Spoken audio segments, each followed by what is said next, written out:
नमस्कार दोस्तों। एक तरफ देश के 14 राज्यों के युवा मोदी सरकार की अग्निपथ स्कीम के खिलाफ सड़कों पर है, आक्रोश में है, गुस्से में है, प्रदर्शन कर रहे हैं और कई जगहों से हिंसा, आगजनी और उत्पात की तस्वीरें आ रही है। दूसरी तरफ सरकार का पूरा तंत्र, मीडिया, मंत्री और पूरा महकमा युवाओं को यह समझाने में लग गया है कि यह स्कीम उनके लिए कितनी फायदेमंद है। उसी में तरह तरह के प्रयोग भी हो रहे हैं और कुछ हथकंडों का इस्तेमाल भी हो रहा है। मेरी स्क्रीन पर दो तस्वीरें आप देख रहे होंगे। दोनों युवा हैं, दो चेहरे। एक का नाम है अभिमन्यु वर्मा, दूसरे का नाम है दिव्यम श्रीवास्तव। एक जौनपुर के हैं, दूसरे बाराबंकी के हैं। और इन दोनों की तस्वीर इनकी ख्वाहिशों के साथ डीडी न्यूज ने अपने ट्विटर हैंडल पर पोस्ट किया है। खास बात क्या है? दोनों के नाम अलग, दोनों के शहर अलग, लेकिन दोनों जहां बैठे हैं उस बैकग्राउंड को अगर गौर करेंगे तो एक है। जहां दिव्यम श्रीवास्तव बैठे हैं उनके पीछे भी वही बैकग्राउंड है, जहां अभिमन्यु वर्मा बैठे हैं उनके पीछे भी वही बैकग्राउंड है। यह अलग बात है कि अभिमन्यु वर्मा जौनपुर में है और दिव्यम श्रीवास्तव बाराबंकी में है। क्या है इन दोनों की कहानी? क्या ऐसा हुआ कि डीडी न्यूज ने इन दो ट्वीट्स में से एक ट्वीट को डिलीट किया? क्या ऐसा हुआ कि डीडी न्यूज को एक किरदार ने जो कहा, अग्निपथ स्कीम की जो तारीफ की, अपनी जो ख्वाहिश जताई, उस किरदार की तस्वीर के साथ उस ट्वीट को डिलीट करना पड़ा? यह आगे बताऊंगा। इससे आपको पता चलेगा कि सरकार युवाओं को समझाने के लिए अपने प्रचार तंत्र के साथ साथ किस किस तरह के हथकंडों का इस्तेमाल कर रही है। लेकिन उससे पहले जरा सुनिए आज दिन भर में क्या हुआ। आज दिन भर बिहार, यूपी, झारखंड, हरियाणा, राजस्थान, तेलंगाना, उत्तराखंड समेत 14 राज्यों में, अलग अलग जिलों में, दर्जनों जिलों में दिन भर बेरोजगार युवा प्रदर्शन करते रहे। बिहार के 1 दर्जन जिलों में स्टेशन पर, ट्रेनों पर युवाओं ने हमले किए। बेरोजगारों और प्रदर्शनकारियों की भीड़ में असामाजिक तत्व भी शामिल थे। चेहरे पर साफा था, चेहरे छिपाकर हमलावर हुए। उत्पात की तस्वीरें भी आई।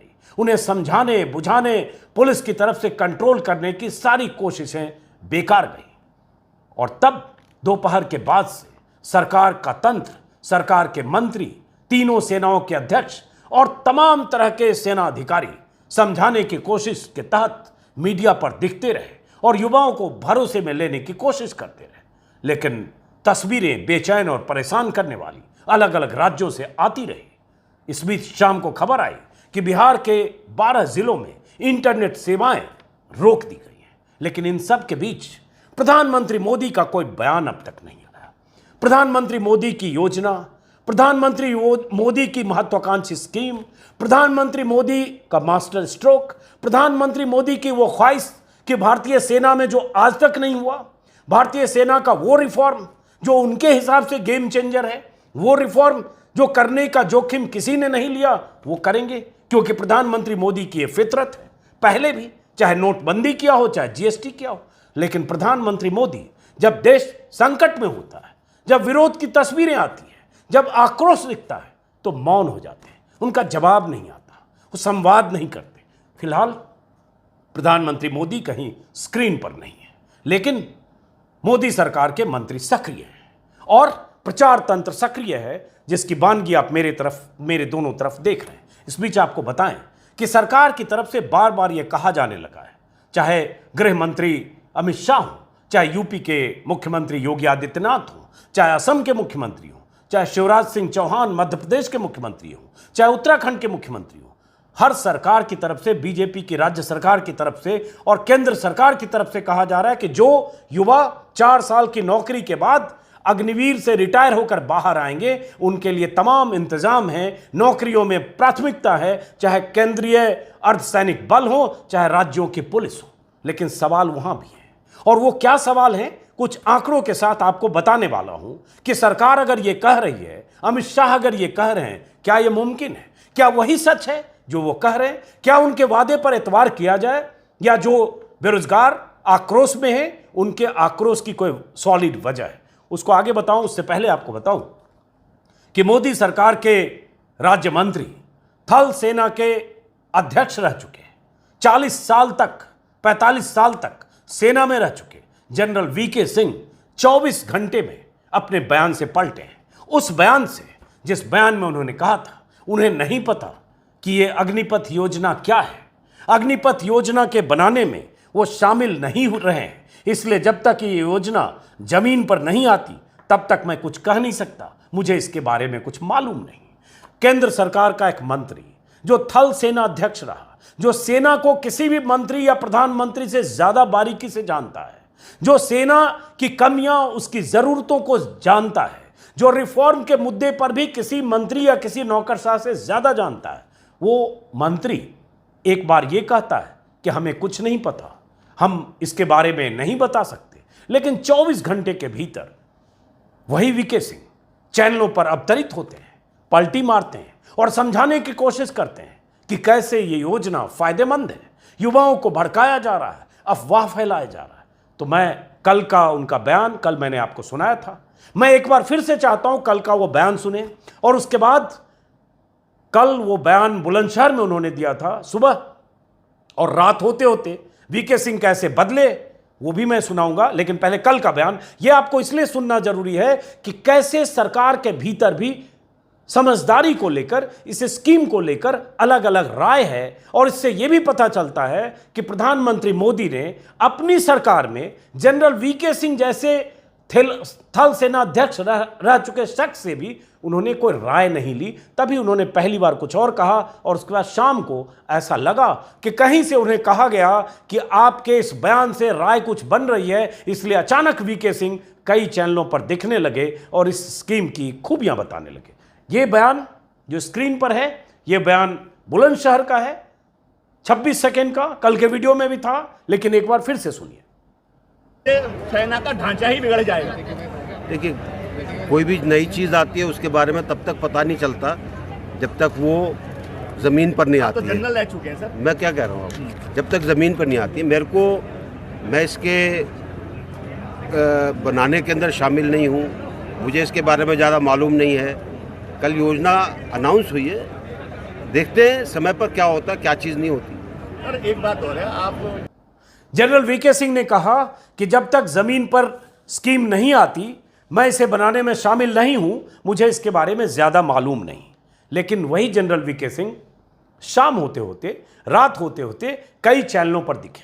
आज तक पर उनका एक देर रात का इंटरव्यू, उस इंटरव्यू का एक छोटा सा हिस्सा सुनाता हूं। आखिर क्या वजह है कि जो वीके सिंह ऐसी बात कर रहे थे, वो 24 घंटे के भीतर रात होते होते समझाने लगे कि योजना फायदेमंद है और लोग अफवाह फैला रहे हैं। वीके सिंह के पहले के बयान और दूसरे के बयान के बीच में कुछ है जिसे बिटवीन द लाइंस कहते हैं, सुनिए।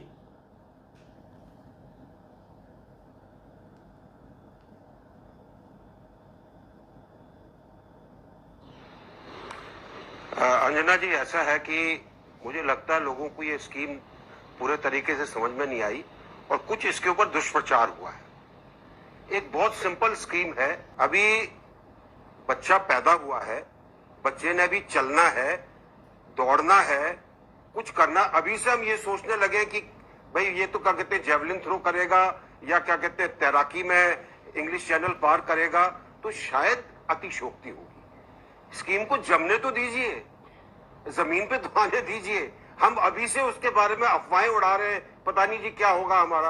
अरे भाई पहले आइए तो सही। अगर आपके अंदर जज्बा है, आप 4 साल के अंदर जज्बा दिखाइए, आपको परमानेंट। सिंह साहब ने कहा कि अफवाहें अभी से क्यों उड़ा रहे हैं, तो सवाल उठता है अफवाह कौन उड़ा रहा है। और सिंह साहब ने, वीके सिंह ने जो 24 घंटे के भीतर दूसरा बयान दिया था जिसमें उन्होंने खुद कहा कि मैं इस योजना को बनाने में शामिल नहीं हूं, इसलिए मुझे ज्यादा मालूम नहीं। लेकिन इस इंटरव्यू में आपने देखा योजना के फायदे गिना रहे हैं और कह रहे हैं दुष्प्रचार हो रहा है। अब जो बात उन्होंने कही कि केंद्र सरकार की तरफ से या अमित शाह की तरफ से जो कहा गया, केंद्रीय अर्धसैनिक बलों में जो वहां से रिटायर होकर आएंगे उनकी नियुक्ति होगी। अब केंद्रीय अर्धसैनिक बलों में उम्र की सीमा क्या है, और जब वहां से रिटायर होकर आएंगे 23 साल में, 24 साल में, 25 साल में, 26 साल में, 27 साल में, क्योंकि उम्र की मियाद अब बढ़ गई।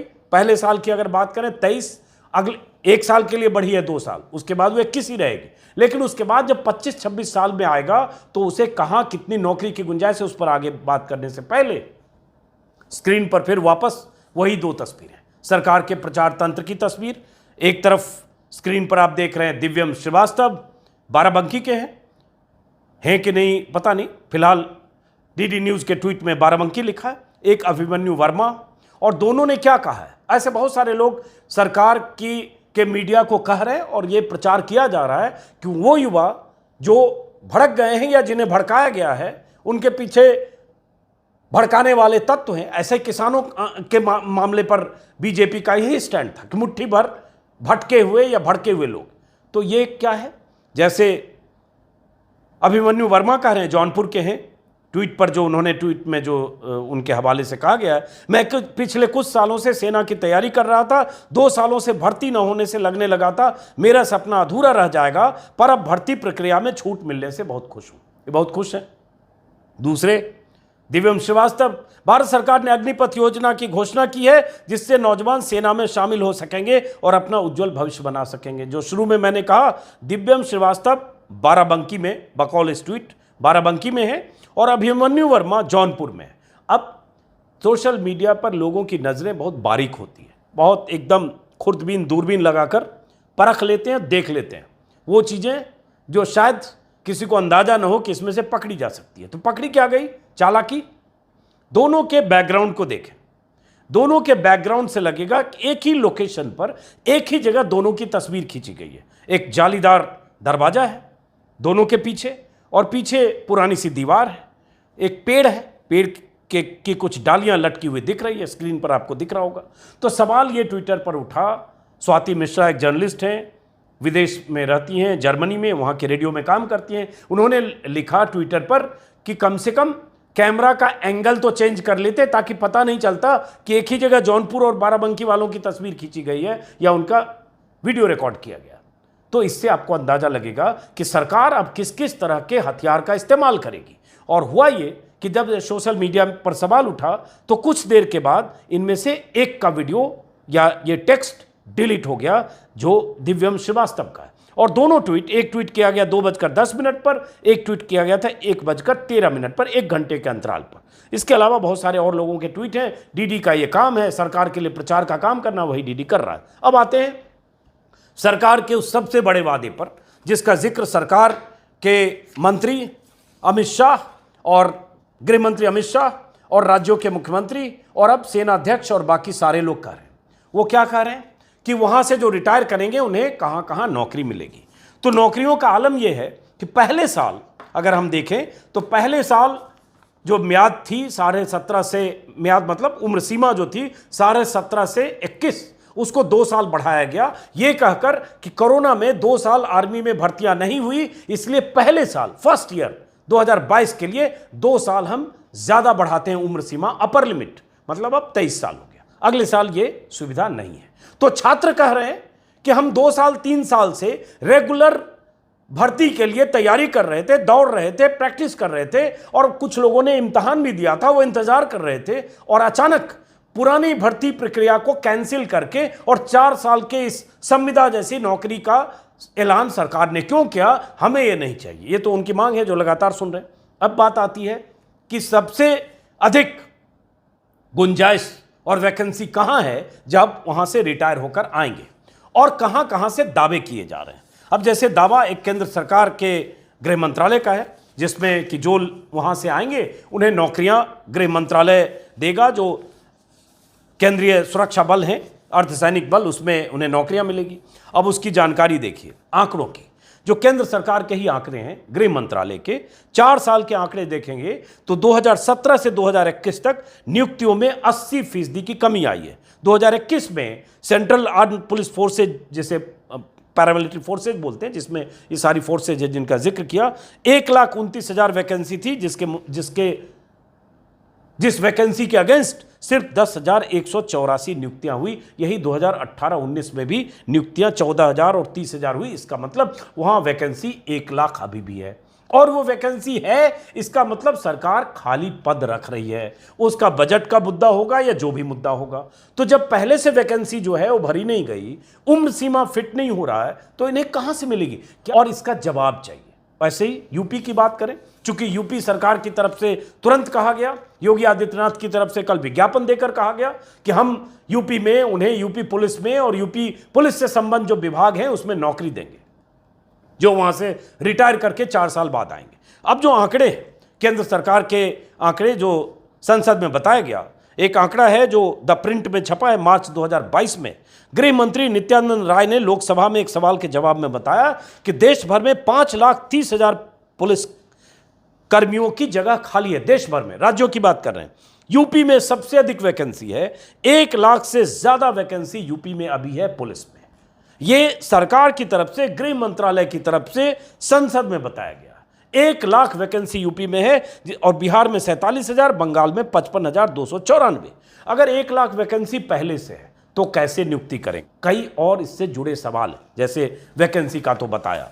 और यही युवाओं की चिंता है कि हम 4 साल का रोजगार, ये शॉर्ट टर्म रोजगार हमें, या नौकरी नहीं चाहिए। बहुत सारे युवा कह रहे हैं हमने इसकी तैयारी नहीं की थी, अचानक आपने लाद दिया। या तो जो 2 साल की वैकेंसी थी, 3 साल की, और जिसके लिए युवा देश भर में हजारों तैयार हो रहे थे, तैयारी कर रहे थे, वो पूरी कर लेते 2 साल और रायशुमारी करके कॉन्फिडेंस में लेके 2 साल के बाद की वैकेंसी के लिए कोई योजना निकालते। ये बहुत सारे युवाओं का कहना है। इससे जुड़े और भी बहुत सारे सवाल हैं, लेकिन सरकार की तरफ से बार बार इस स्कीम के फायदे बताते हुए ये बताया जा रहा है कि कैसे जब रिटायर करके आएंगे उनके पास 11,70,000 होगा जो उनकी बचत होगी। उसके बाद वो ट्रेंड होंगे, उनको कॉर्पोरेट में भी नौकरी मिल जाएगी, उनको पैरामिलिट्री फोर्सेज में भी नौकरी मिल जाएगी। उनके लिए पता नहीं किसके किसके दरवाजे खुल जाएंगे। देश में अभी लगभग 4.5 करोड़ बेरोजगार हैं, 1.5 करोड़ से ज़्यादा उसमें ग्रेजुएट हैं। उन्हें नौकरी मिली नहीं, इन्हें नौकरी मिल जाएगी।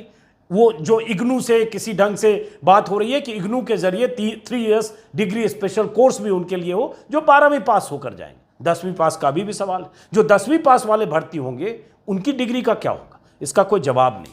और सबसे अधिक शोर, हंगामा, बवाल, उपद्रव, हिंसा बिहार में है। उसकी वजह क्या है कि जो तीनों सेनाओं में भर्तियां होती है उसमें यूपी के बाद बिहार का नंबर है। सबसे अधिक बिहार से भर्तियां होती है यूपी के बाद। यूपी में एक आंकड़ा देख रहा हूं, सरकार की ओर से दिए आंकड़ों के मुताबिक थल सेना में, रक्षा मंत्रालय का आंकड़ा है मार्च का, थल सेना में 11,21,000 जवान थे, जिसमें यूपी के 1,67,000 है, बिहार के 75,000 हैं। यानी सेना में यूपी नंबर 1 है, बिहार नंबर 2 है, राजस्थान नंबर 3 है, महाराष्ट्र और पंजाब है। इसलिए बिहार में सबसे अधिक बवाल है, यूपी में भी है। और सबसे बड़ा सवाल है कि सरकार बिना भरोसे में लिए हुए, सरकार इतनी बड़ी स्कीम लॉन्च कर चुकी है। प्रधानमंत्री मोदी अभी भी राष्ट्र को संबोधित करके बताएं कि आगे उनकी योजना क्या है, लेकिन उनकी तरफ से सन्नाटा है। उनकी आखिरी तस्वीर 48 घंटे के भीतर हिमाचल के धर्मशाला से आई थी, जिस तस्वीर में फूल माला या फूल उन पर फेंके जा रहे हैं और जश्न और खुश होते हुए जो सड़क पर भीड़ है, उस भीड़ का अभिवादन स्वीकार करते हुए मोदी जी जा रहे थे। जब ये तस्वीर मोदी जी की सोशल मीडिया पर आई, मुख्य सचिवों की एक बैठक को एड्रेस करने गए थे, जब ये तस्वीर आई उसी वक्त बिहार और यूपी और राजस्थान के अलग अलग जिलों में युवा सड़क पर प्रदर्शन कर रहे थे और कह रहे थे कि हमें ये अग्निपथ स्कीम नहीं चाहिए। अब इंतजार है कि क्या प्रधानमंत्री मोदी जी, जो एक करेक्शन तो कर चुके, एज लिमिट को 2 साल बढ़ा चुके, ऐसा कई करेक्शन उन्होंने पहले नोटबंदी में किया, क्या फैसले पर कोई पुनर्विचार भी कर सकते हैं क्या? इसी सवाल के साथ फिलहाल इस वीडियो को खत्म करते हैं। फिर मुलाकात होगी किसी और वीडियो में। नमस्कार।